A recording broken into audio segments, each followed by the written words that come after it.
We've got FOMC tomorrow. Let's talk about what we're expecting, what we're seeing now going into it, and how the market's going to react to it. So today, it's Tuesday when we're recording this. We got the CPI print today. Came in below expectations. We did see a slight shift in the Fed forecaster futures, but really nothing significant. Going into tomorrow, we've got futures predicting a 50 basis point hike. There's no discussion for that. We're going to get a 50 basis point hike. Anyone that's saying, oh, maybe we'll get 75, bullshit. We're getting 50. There's no question about it. We've got terminals that pulled back a little bit slightly after the CPI print, which was expected with a lower CPI than estimates. So we pulled back from a 4.99 terminal down to a 4.85. Really nothing too significant, but that's where we stand going into tomorrow. Right. So, And oh, sorry, I just want to say one more point. Likely, we're probably going to see the same thing that we've been seeing from Powell in previous meetings, where they're coming out with a 50 basis point hike. He's going to act likely dovish. He doesn't want to scare people. He's going to say we're staying the course. We're data dependent, just like they've been saying. And there is going to be a lag on the effects, and they're keeping that in mind. They don't want to hike too quickly. They don't want to act on cuts too quickly.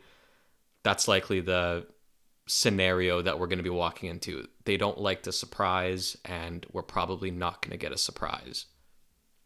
right. And simply put, the Fed would rather be late to the party, right? Because look, the market is about to get its first non-75 basis point hike since May of this year. They've hiked 75 basis points consecutively over the last 4 meetings. So obviously, the Federal Reserve is not going to put themselves in a position where they act too quickly and have to come back into the party, right? And start doing everything all over again. Nor are they going to sit here and let rates sit at, for 485 to 480 basis points for the next 12 months until we're in a depression. That's not going to happen either. But the Fed would rather be late than early, because if they are late, it's easy to say that inflation has peaked. If they are early, now they always have to play the guessing game, which we know they don't want to know, they don't want to do. Now, obviously, right? 75 basis point rate hikes we're not going to go on forever since the beginning, right? Otherwise, by the end of 2023, we'd be at a 10% federal funds rate.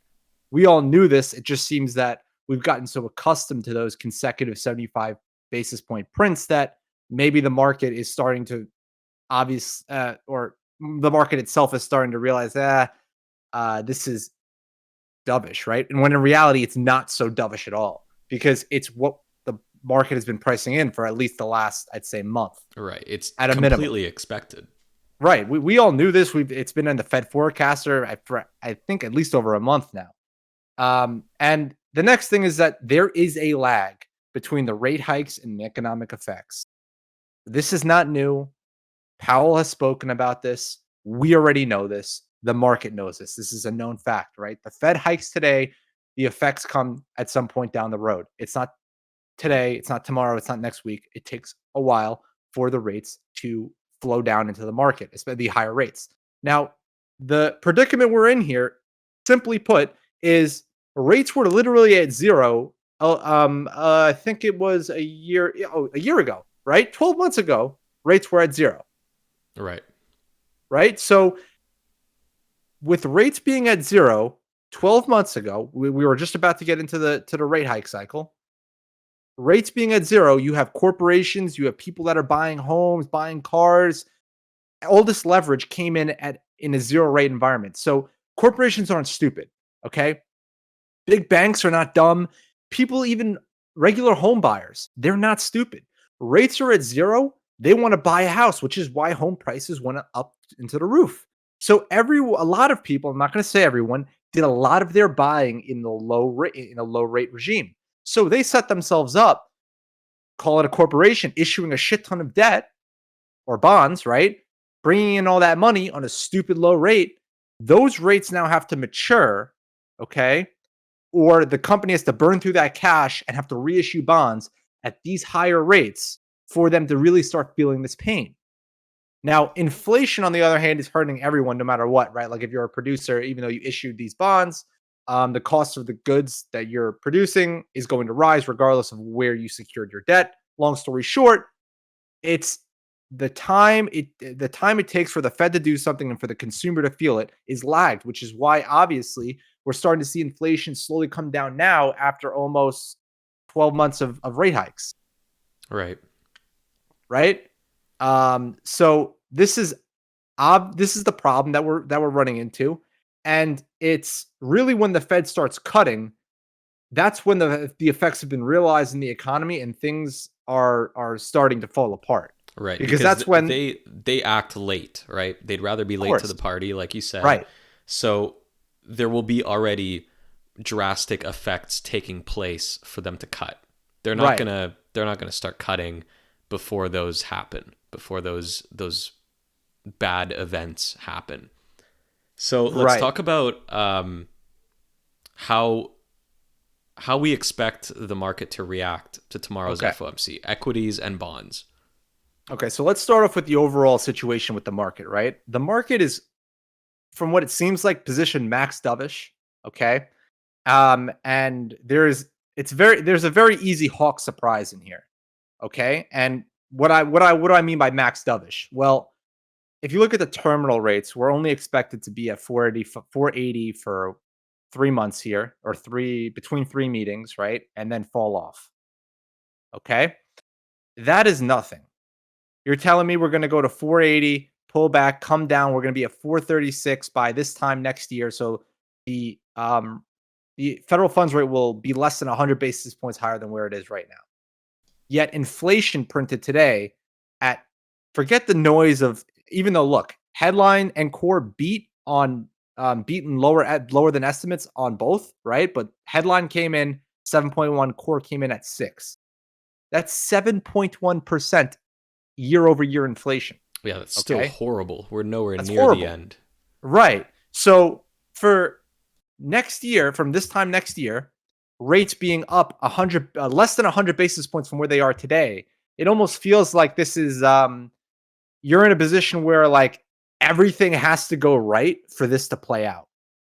You see what I'm saying? Like everything has to line up in the right way. Inflation needs to get crushed. Um, the Fed needs to create this quote unquote soft landing, and everything needs to line up for the Fed to be down under four, under 4.5 by next year.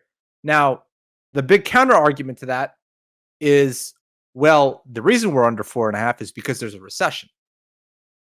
And my counter argument to that counter argument is, how do you have a recession with, or how can you bring rates down if the recession is the inflationary recession or stagflation?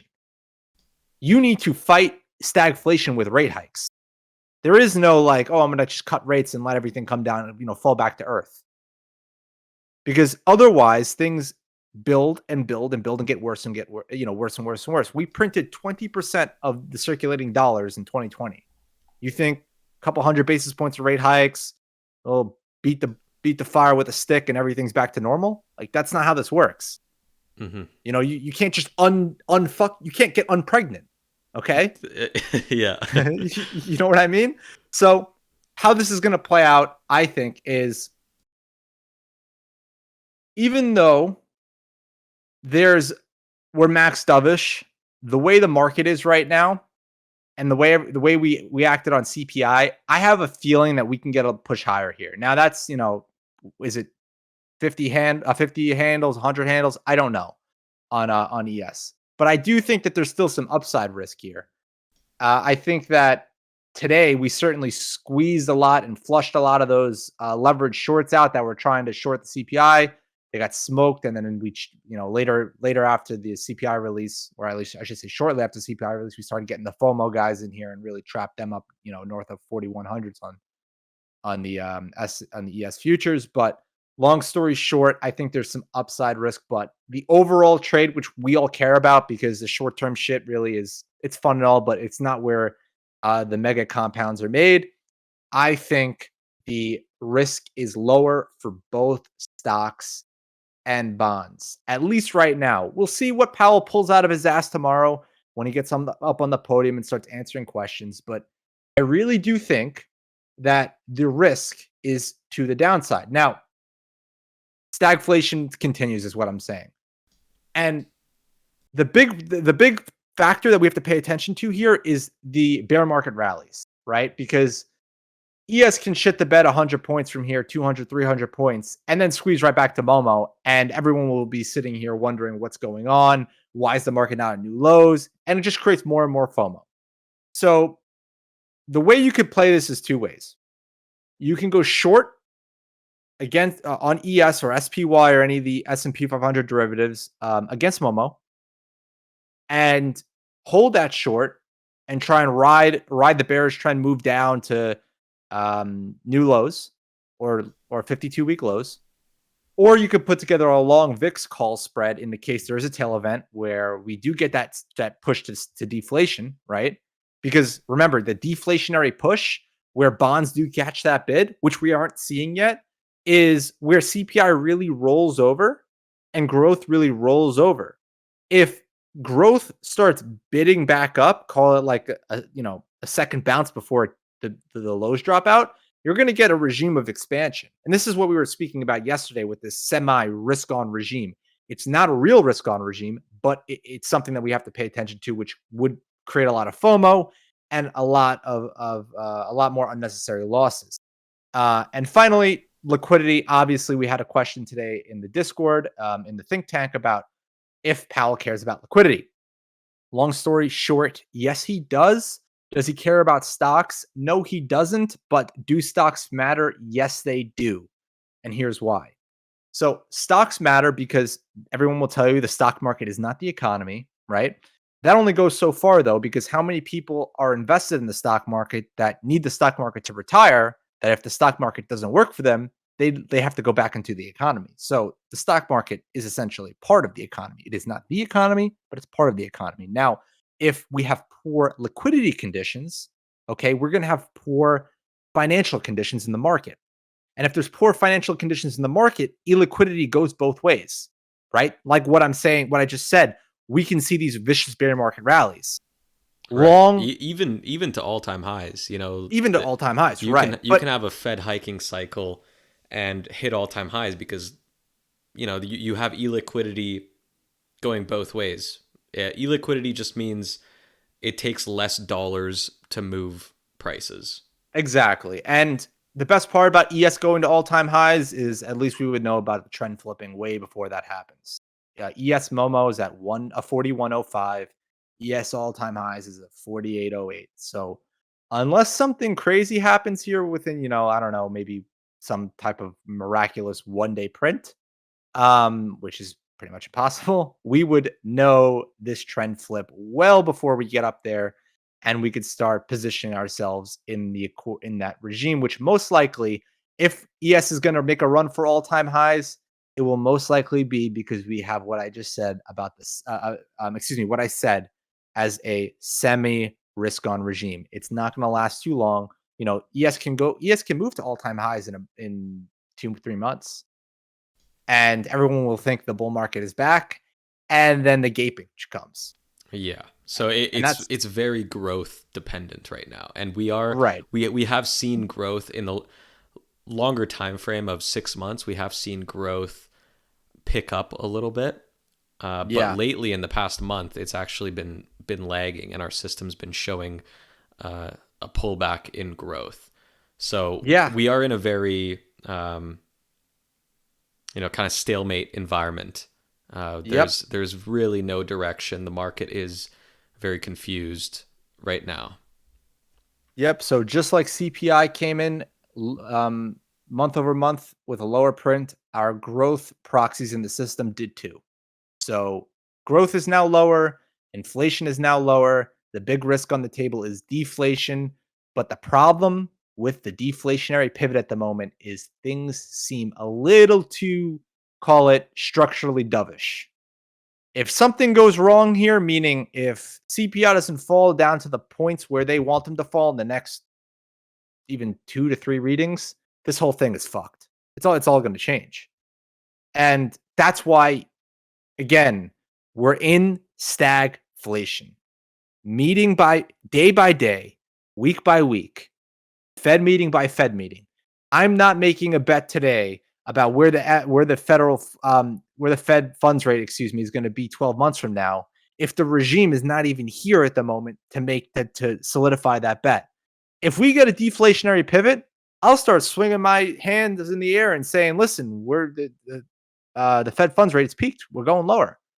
But I don't see it yet, so I can't say it yet. See it when I say it. Thank you guys so much for listening. Check back on Thursday for our next video.